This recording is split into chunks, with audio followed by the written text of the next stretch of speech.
तुम्हारी आखिरी ख्वाहिश क्या है? मेरी आखिरी ख्वाहिश है कि मैं तुमसे शादी करना चाहता हूँ। तू पागल हो चुका है क्या? हाँ, मैं पागल हो चुका हूँ। आज मान जा रही हूँ, दोबारा नहीं कहना। ठीक है मैडम, दोबारा नहीं कहूँगा। एक कैदी जिसे सजाए मौत सुनाई जा चुकी थी, जब उससे आखिरी ख्वाहिश पूछी गई तो उसने ऐसी फरमाइश कर दी कि पूरी जेल में सनसनी फैल गई।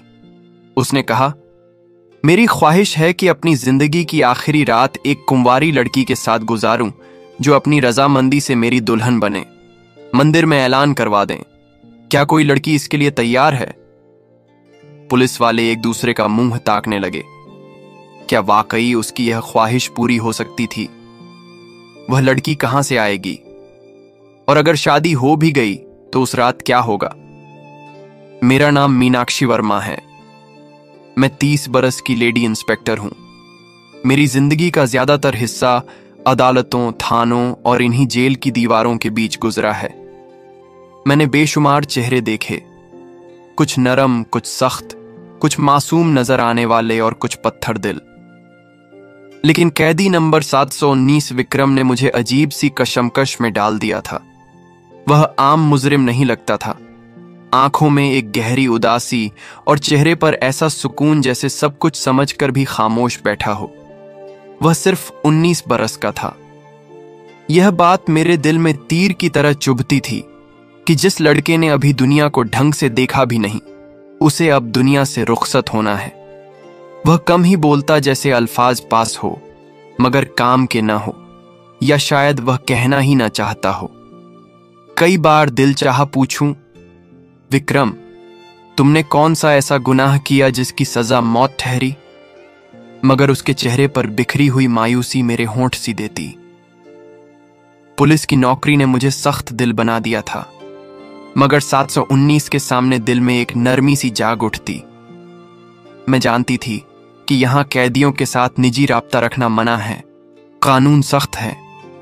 उसके बावजूद अंदर कहीं कोई सवाल बार बार सर उठाता, क्या यह लड़का वाकई मुजरिम है या हालात का शिकार? इसी सोच के बीच आज मुझे एक खास हुक्म मिला था। एक ऐसा हुक्म जो न सिर्फ विक्रम की आखिरी ख्वाहिश से जुड़ा था, बल्कि आने वाले कुछ दिनों में हमारी पूरी जेल को हिला देने वाला था। 2 दिन बाद कैदी नंबर 719 को सजाए मौत दी जानी थी। इस दौरान उसे अपनी मां और वालिद से आखिरी बार मिलने की इजाजत मिली। यह खबर सुनते ही मेरे दिल में एक अजीब सी बेचैनी फैल गई। जेल के माहौल में सख्ती आम बात थी, मगर आज फिजा में उदासी और डर की मिलीजुली कैफियत थी। मैं जानती थी कि सजाए मौत पाने वाले हर कैदी को आखिरी ख्वाहिश जाहिर करने का हक दिया जाता है, चाहे वह कोई खास खाना हो, मुलाकात हो या कोई और तमन्ना। लेकिन कोई भी इतनी अनोखी फरमाइश नहीं करता था जैसी विक्रम ने बाद में की। विक्रम सिंह, एक दुबला पतला मगर पुरज़्म लड़का, जब अपनी मां से मिला तो मंजर दिल दहला देने वाला था। वह औरत अपने बेटे के गले लगकर फूट फूट कर रो रही थी। तू बेगुनाह है, उसके यकीन ने मुझे झंझोड़ कर रख दिया। सजा सुना दी गई थी, फिर भी वह औरत पूरी उम्मीद में थी कि कोई मौजा होगा। उसी दिन मुझे विक्रम से उसकी आखिरी ख्वाहिश पूछने का हुक्म मिला। मैंने सोचा शायद वह अपने घर वालों के साथ थोड़ा वक्त मांगेगा या कोई सादा सी इच्छा जाहिर करेगा। मगर जब मैं उसके सामने गई तो उसके चेहरे पर एक अजीब सा इत्मीनान था। मैंने धीरे से पूछा, विक्रम, तुम्हारी कोई आखिरी ख्वाहिश है? जो कहो पूरी करने की कोशिश की जाएगी। उसने मेरी तरफ देखा, एक लम्हे को खामोश रहा, फिर बोला, मेरी एक ख्वाहिश है, मगर वादा करें उसे पूरा करेंगी। मैंने जवाब दिया, यह हर कैदी का हक होता है। तुम्हारी ख्वाहिश पूरी करने की पूरी कोशिश होगी।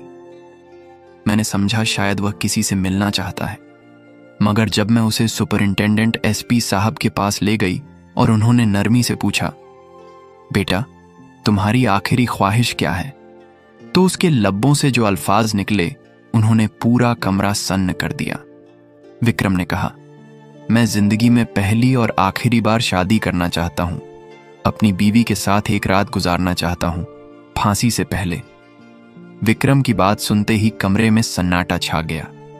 मैं, एसपी साहब और बाकी अफसर सब हैरत से एक दूसरे का मुंह देखने लगे।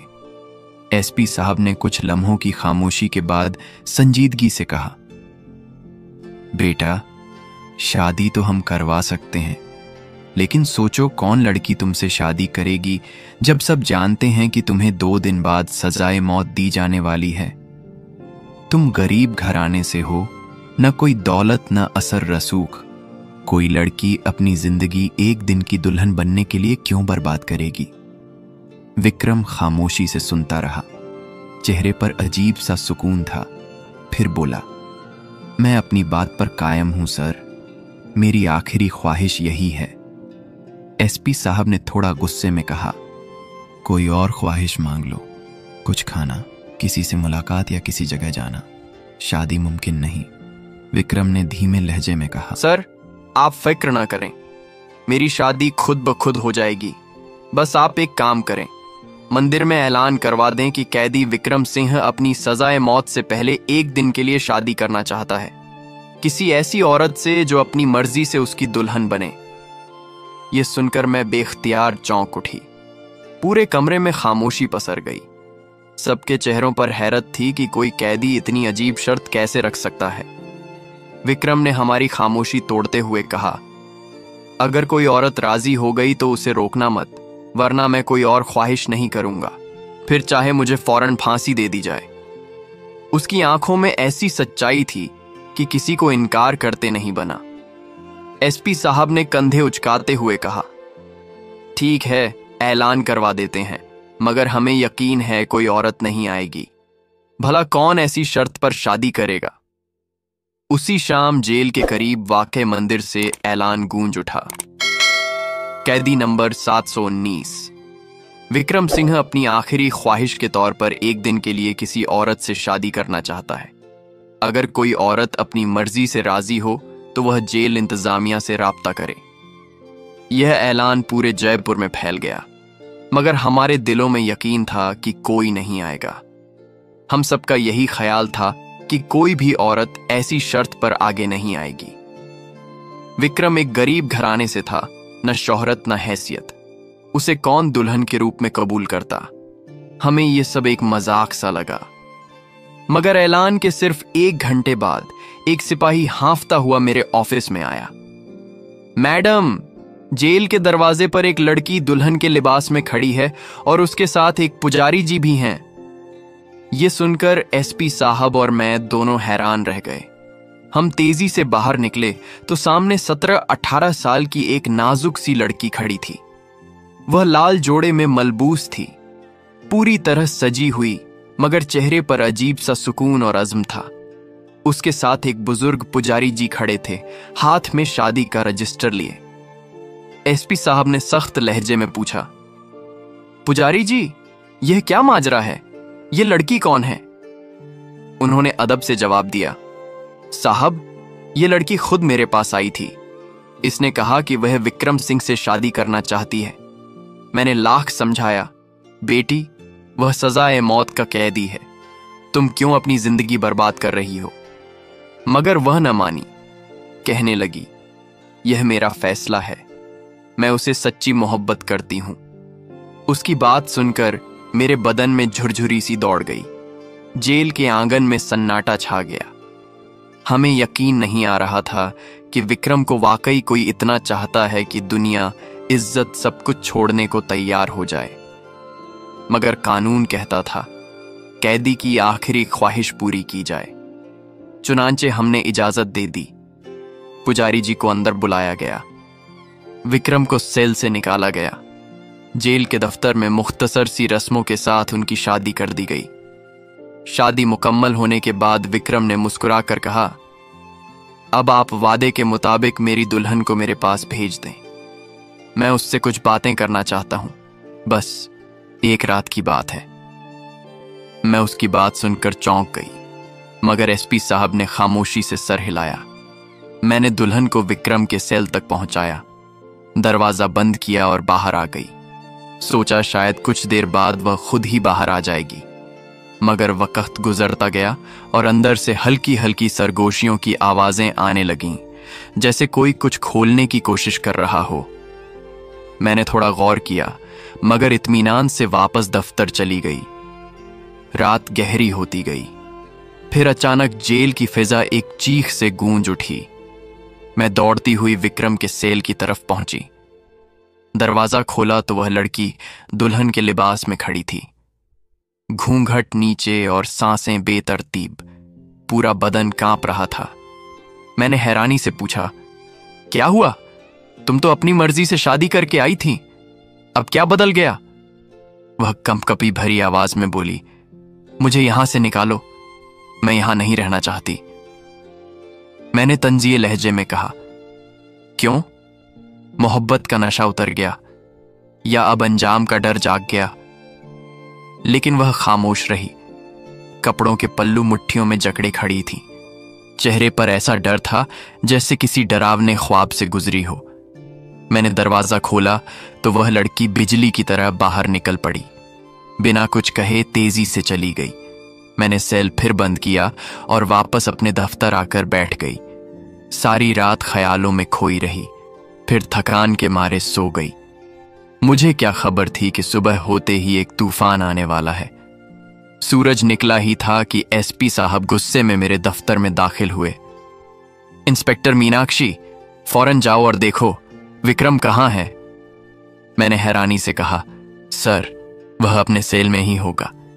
जाओ देखो, वह गरजे। मेरे दिल की धड़कन तेज हो गई। मैं दौड़ती हुई विक्रम के सेल की तरफ गई।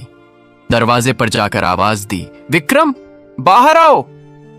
मगर अंदर से कोई जवाब ना आया। पेशानी पर पसीना आ गया। मैंने खिड़की से झांका। अंदर एक शख्स मर्दाना कपड़ों में दीवार के पास लेटा हुआ था।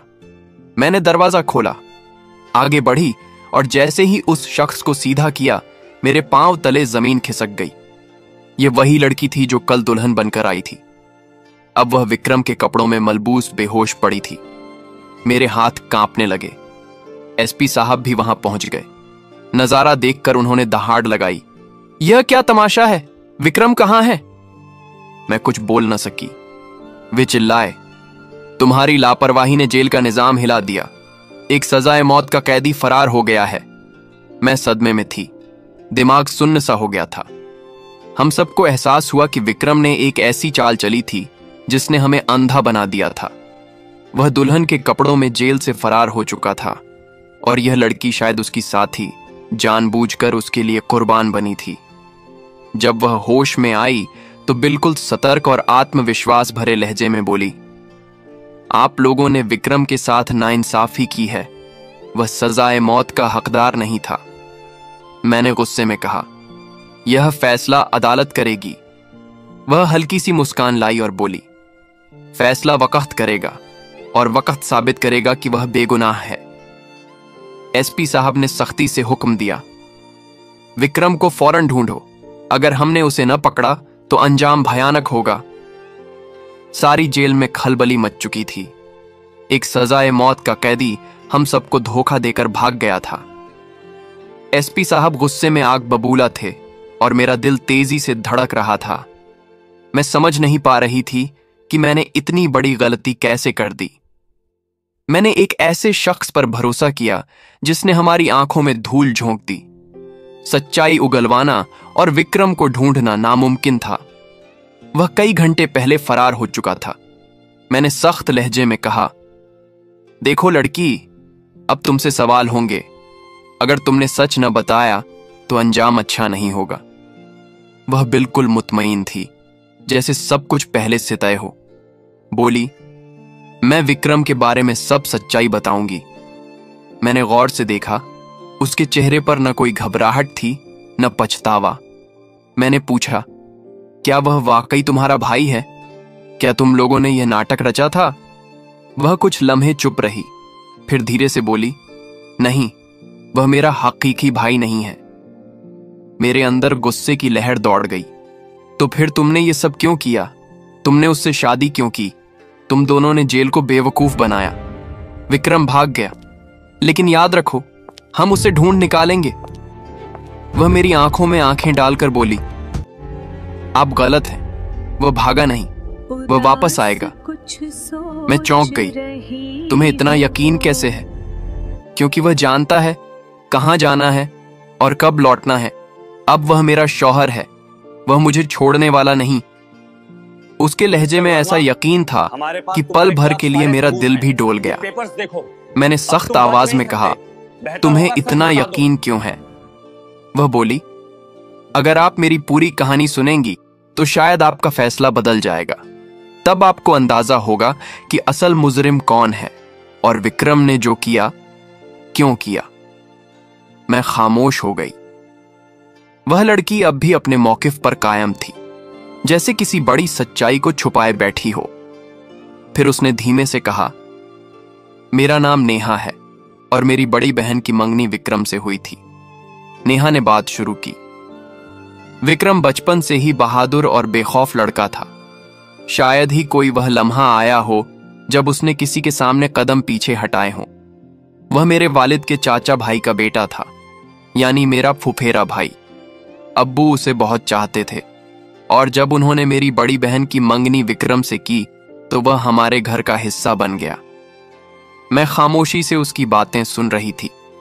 नेहा के लहजे में दर्द भी था और फख्र भी। हमारा गांव फरीदाबाद छोटा था, मगर वहां का माहौल अजीब था। एक रात विक्रम भाई हमारी खालाजाद बहन से मिलने आए। उस रात अब्बू घर पर नहीं थे और हम दोनों बहनें अकेली थीं। मैं अंदर घर में चाय बना रही थी। विक्रम भाई और आपा दूसरे कमरे में बात कर रहे थे। सब कुछ मामूली तौर पर चल रहा था कि अचानक दरवाजे पर जोर जोर से दस्तक होने लगी। वह लम्हा याद करके नेहा की आवाज थरथर आ गई। मैंने दरवाजे से बाहर झांका तो 3-4 बदमाश खड़े थे। उनके चेहरों पर दरिंदगी थी। उनमें से एक ने कहा, हमें पता है, अभी अभी तुम्हारे घर में एक नौजवान आया है, उसे बाहर निकालो। मैं घबरा गई। सोचा कहीं अब्बू ना आ जाए या कोई तमाशा ना हो। शोर सुनकर विक्रम फौरन बाहर आए। उन्होंने मुझे इशारा किया कि मैं अंदर जाऊं। मैं अपने कमरे में जाकर दरवाजा बंद करके कान लगाकर सुनने लगी। बाहर विक्रम उन बदमाशों के सामने डटे हुए थे। उनमें से किसी ने कोई घटिया बात की, मगर विक्रम ने परेशानी न दिखाकर काबू रखा। अगर वह चाहते तो उन सबको हरा भगा सकते थे, मगर वह जानते थे कि वह अकेला है और हम 2 कमजोर बहनें अंदर हैं। विक्रम भाई ने नरमियत से उन्हें समझाया और किसी तरह वापस भगा दिया। उस रात वह देर तक बाहर दरवाजे के पास बैठे रहे, जैसे किसी खतरे की पहरेदारी कर रहे हों।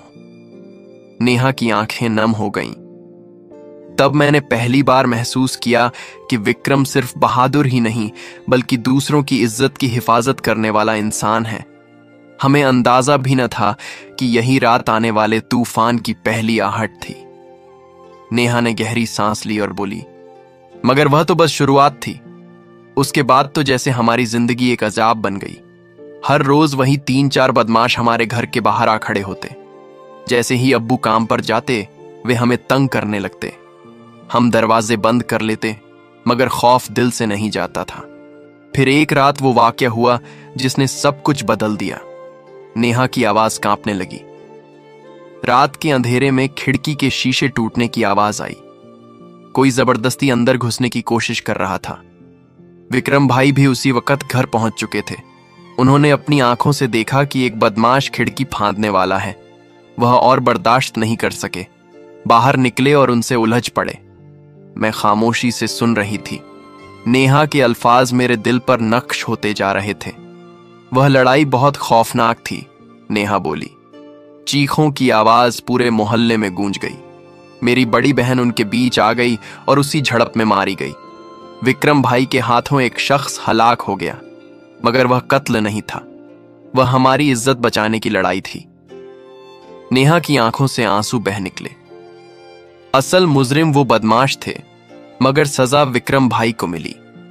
अगर हम अमीर होते, अगर हमारी बात सुनने वाला कोई होता, तो शायद ये सब ना होता।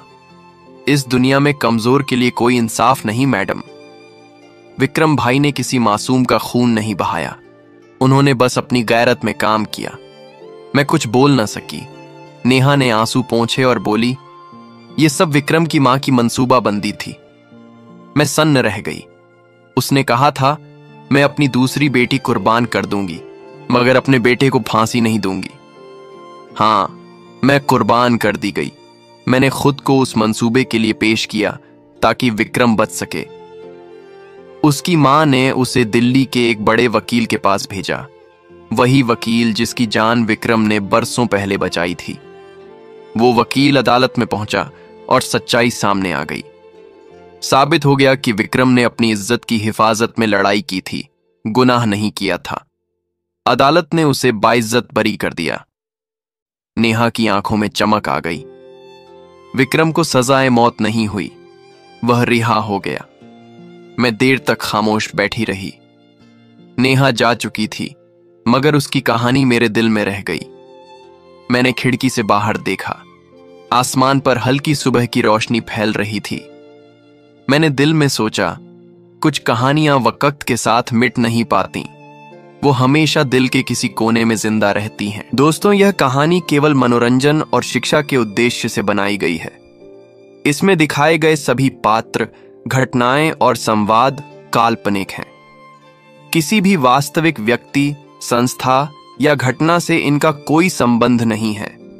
कृपया इसे केवल कहानी के रूप में देखें और इसका आनंद लें। हम किसी की भावनाओं को ठेस पहुंचाना नहीं चाहते। अगर कहानी अच्छी लगी हो तो प्लीज हमारे चैनल को सब्सक्राइब और वीडियो को एक लाइक जरूर करें। धन्यवाद।